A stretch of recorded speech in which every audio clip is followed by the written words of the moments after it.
নমস্কার বন্ধুরা, আজকে আমি রান্না করতে চলেছি ঠাকুমার রান্নাঘরে।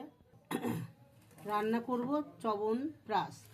এখানে নিয়েছি আমি 250 গ্রাম আমলকি, একটা কদবেল, একটা টমেটো, 5টা হচ্ছে জলপাই।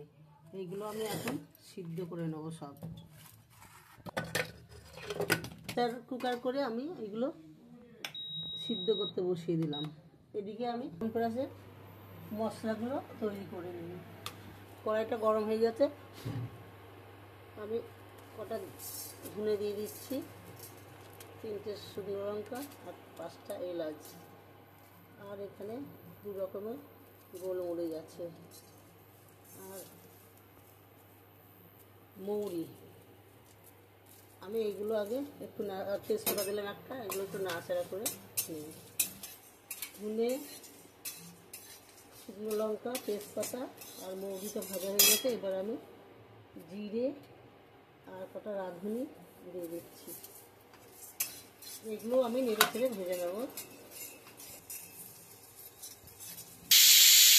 মশলাটা আমার ভাজা হয়ে গেছে, এবার আমি মশলাটা নামিয়ে নিচ্ছি। এদিকে 3টে সিটি পড়ে গেছে, আমি নামিয়ে নিচ্ছি ইন্ডাকশনটা অফ করে। তবে তারপর আমি এগুলো বের করবো। মিক্সারে করে গুঁড়ো করে নিচ্ছি। হ্যাঁ, মশলাগুলো আমি মিক্সি করে নিচ্ছি। মশলাটা আমার গুঁড়ো করা হয়ে গেছে। এটাই করি। বাহ, খুবই সুন্দর সিদ্ধ হয়ে গেছে। আবার বললো সবগুলো খুব সুন্দরভাবে সিদ্ধ হয়ে গেছে। আমি এবার তুলে নিচ্ছি। আমি এগুলো মিক্সি করে নেবো, সবগুলো মিহি করে নেবো। ঢাকনায় ছেঁকে নেবো, এগুলো বের করে নেবো।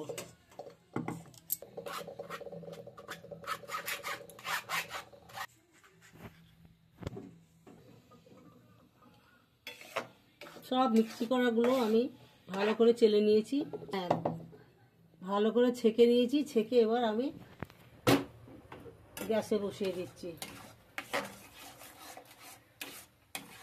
গ্যাসে বসিয়ে একটু রান্না করে নেবো নেড়ে চেড়ে।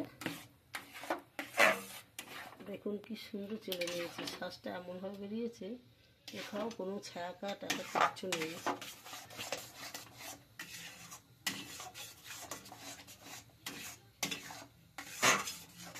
তো আমি নুন দিয়ে দিচ্ছি, সামান্য একটু হলুদ দিয়ে দিচ্ছি, দিয়ে ভালো করে আমি নেড়ে চেড়ে নেবো। এবার আমি আখের গুড় দিয়ে দিচ্ছি। গুড়টা দিয়ে আমি ভালো করে নেড়ে চেড়ে রান্না করে নেবো।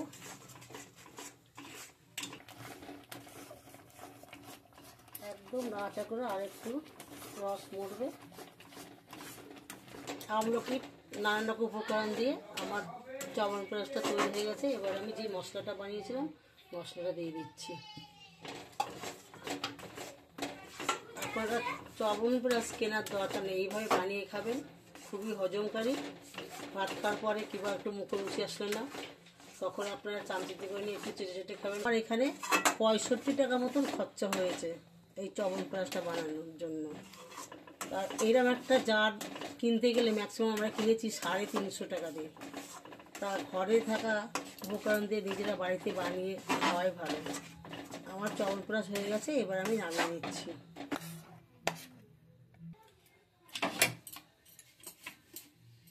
আমার চবন প্রাসটা হয়ে গেছে, আমি এবার একটু খেয়ে দেখি যে কেমন খেতে।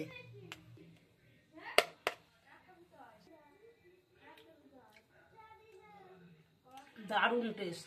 আপনারা বাড়িতে বানিয়ে খাবেন, এভাবে না খেলে বুঝতে পারবেন না বানিয়ে যে কী টেস্ট। আর আপনাদের কেনাকাটা করতে লাগবে না, এইভাবে আপনারা বাড়িতে তৈরি করবেন। আমার এই চবন প্রাস যে উপকরণ দিয়ে আমি তৈরি করলাম, এই রান্নাটা দেখে যদি আপনাদের ভালো লাগে তাহলে আপনারা সবাই আমাকে একটা সাবস্ক্রাইব এবং লাইক করবেন, আর সবাই সাথে থাকবেন। আগামীকাল দেখা হবে ঠাকুমার রান্নাঘরে।